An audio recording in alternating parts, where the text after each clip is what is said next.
Assalamualaikum warahmatullahi wabarakatuh. Pemirsa Indonesia Jurnalis Forum, jumpa lagi bersama saya Imam Prihadiyoko, Koordinator Indonesia Jurnalis Forum. Selama 1 jam ke depan kita akan membahas sebuah tema yang cukup menarik, yang saat ini yang masih banyak dinantikan oleh kalangan perbankan dan juga pegiat bank yang syariah untuk di Indonesia. Indonesia Jurnalis Forum akan hadir di TV-mu, web streaming, dan YouTube. Pemirsa, inilah Indonesia Jurnalis Forum.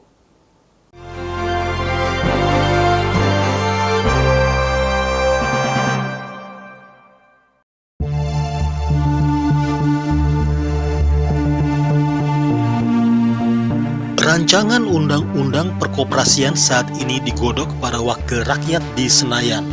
Rancangan tersebut mengakhiri perjalanan panjang pelaku koperasi akibat dibatalkannya Undang-Undang Nomor 17 Tahun 2012 oleh Mahkamah Konstitusi.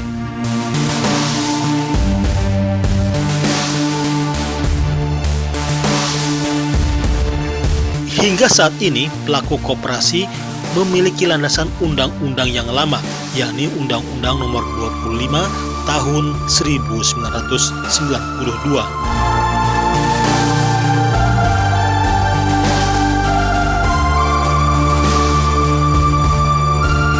Dalam rancangan yang baru nanti, sejumlah pelaku koperasi mendesak dimasukkannya pasal syariah. Semangat syariah dalam rancangan undang-undang yang baru dinilai sejalan dengan semangat perkoperasian di tanah air, yakni semangat gotong royong dan kebersamaan. Koperasi dan syariah menjadi dua entitas yang saling mendukung dan menguatkan.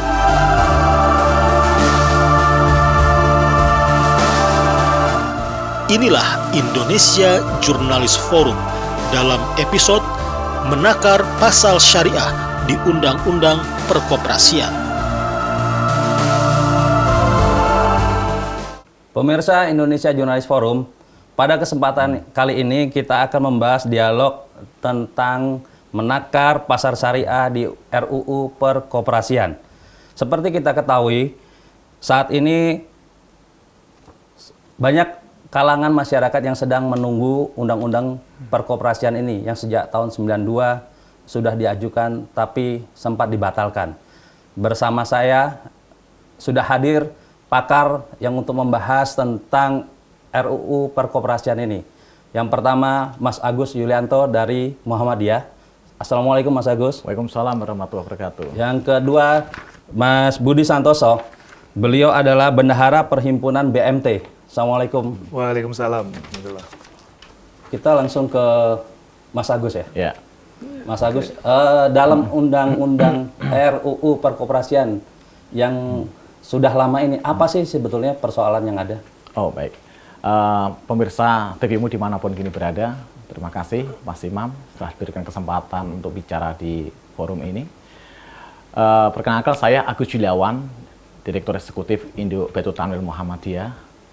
Terkait dengan masalah RUU Perkoperasian, merupakan suatu hal yang kita perjuangkan dan kita inginkan karena kita sejauh ini telah menjalankan praktek namanya keuangan syariah, khususnya adalah di lembaga keuangan mikro.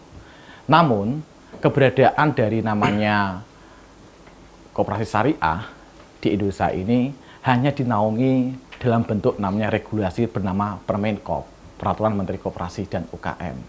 Jelas hari ini tidak memiliki suatu kekuatan hukum yang terlalu kuat.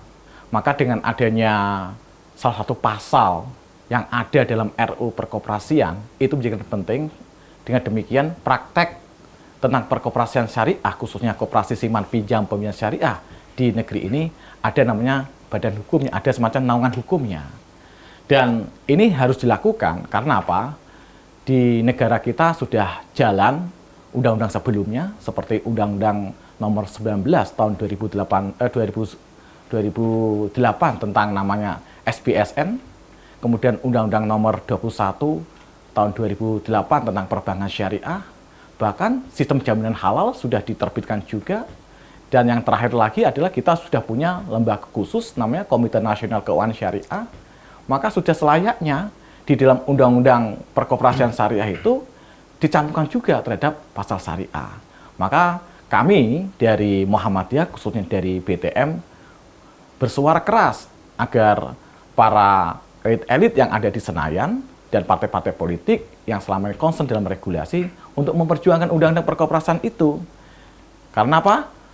Bicara tentang LKM, sebenarnya sudah ada sebelumnya, itu Undang-Undang Nomor 1 2013, di sana sudah mencantumkan namanya BMT dan BTM sebagai praktek lembaga keuangan mikro, dan di RUU Perkoperasian sudah selayaknya ada pasal tentang pasal koperasi syariah. Demikian. Yang sudah dilakukan oleh Muhammadiyah dalam ini, Pak? Muhammadiyah selama ini sudah koordinasi dengan komisi yang berkompeten dalam ini yang ada di DPR, yaitu Komisi 6. Ya, kita sering melakukan audiensi bersama pergerakan aktivis pergerakan koperasi syariah. Kita dorong agar juga ada namanya pasal syariah tersebut.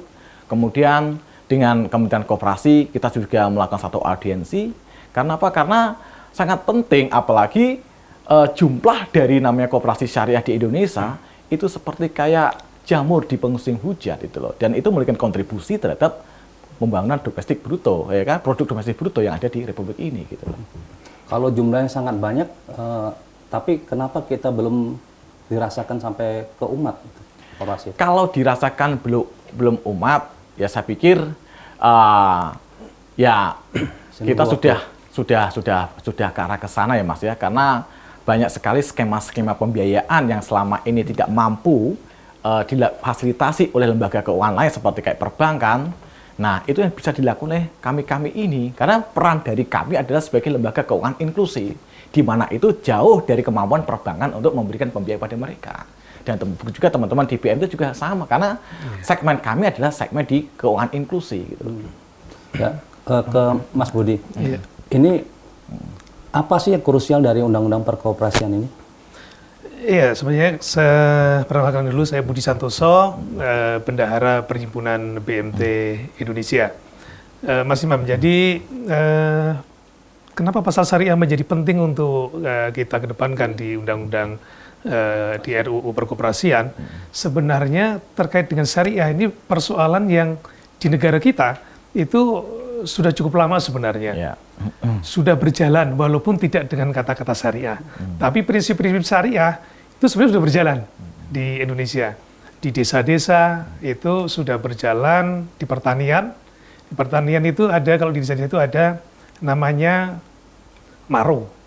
Maro itu adalah seseorang yang punya lahan pertanian, kemudian dia tidak bisa menggarap sendiri. Nah, dia menyerahkan lahannya digarap oleh seorang petani dan nanti hasilnya dibagi. Atau di dunia peternakan. Di peternakan ada yang namanya, kalau di desa itu namanya gaduh ya. Gaduh itu ada seorang memiliki ternak dan dikelola oleh orang lain, nanti hasilnya juga dibagi. Sistem bagi hasil semacam ini sudah berjalan, sudah cukup lama di desa-desa di Indonesia. Nah, kemudian lembaga keuangan syariah pun juga sudah mulai berjalan, termasuk BMT yang berbadan hukum koperasi, ini sudah cukup lama, 1990-an sudah mulai berjalan. Cuma sebagaimana tadi disampaikan Mas Agus, kita ini berjalan baru dipayungi oleh Permenkop, Mas Imam, Permenkop. Sudah bisa berjalan, tidak ada persoalan sampai sekarang ini ya. Tetapi akan lebih kuat lagi kalau itu dinaungi oleh sebuah undang-undang. Sehingga nanti peraturan-peraturan di bawahnya ini punya acuan yang kuat. Jadi permen nanti juga mengacu kepada undang-undang. Nah, ini yang sekarang dibutuhkan oleh teman-teman gerakan koperasi syariah. Gitu Mas Imam. Mas Budi, itu sampai sejauh mana sih yang sudah dilakukan untuk mendesakkan tanda kutip tentang syariah ke dalam Undang-Undang Perkoperasian itu? Iya, selama ini kita berkoordinasi dengan teman-teman gerakan yang lain, ada perhimpunan, ada BTM Syariah, ada teman-teman dari Inkopsah, dan juga kepada Kementerian Koperasi.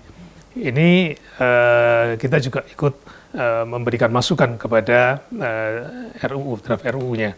Makanya ada pasal-pasal syariah yang kemudian kita masukkan ke dalam RUU. Yang kita berharap sekali nanti pasal-pasal syariah ini bisa masuk dan bisa diputuskan menjadi undang-undang. Sebelumnya ada penolakan itu di mana sih? Sebenarnya kalau yang undang-undang sebelumnya itu penolakannya bukan pada itu ya, Bukan pada syariahnya. bukan pada syariahnya, tapi pada sisi yang lain terkait dengan prinsip-prinsip syariah. Oh gitu. Gitu. Apa bisa diceritakan? Ya, salah satunya adalah tentang prinsip-prinsip syariah bahwa koperasi ini bukan prinsip syariah tapi prinsip koperasi ya. Perkoperasian. Koperasi ini adalah kumpulan orang, bukan kumpulan modal. Nah, pada RUU yang dulu yang dibatalkan itu lebih mengarah kepada perkumpulan modal, itu salah satunya, sehingga dibatalkan. Nah, di undang-undang yang baru ini yang nanti diajukan lagi, insya Allah sudah mengarah kembali lagi pada perkumpulan orang, bukan kumpulan modal. Begitu Mas Imam. Baik, kembali ke Mas Agus. Kalau kita mengingat di Muhammadiyah kan kayak terkait undang-undang itu selalu pengen leading. Apalagi di bawah Pak Din Samsudin sudah pernah ada jihad konstitusi. Nah, apakah juga akan tertarik itu jihad konstitusi baru di undang-undang perkoperasian ini? Jadi begini Mas Imam, dulunya itu kan setelah Undang-Undang Nomor 25 tahun 1092, kemudian muncul Undang-Undang Nomor 17 tentang perkoperasian, itu kan dilakukan JR, judicial review. Nah, kenapa judicial review? Itu seperti tadi dikatakan oleh rekan saya, karena di situ jati diri koperasi hilang. Nah, dalam konteks RU yang baru ini, RU perkoperasian ini, yang akan disahkan mungkin pada bulan-bulan Oktober atau September ini, ya kita berharap bahwa itu tidak dilakukan JR lagi.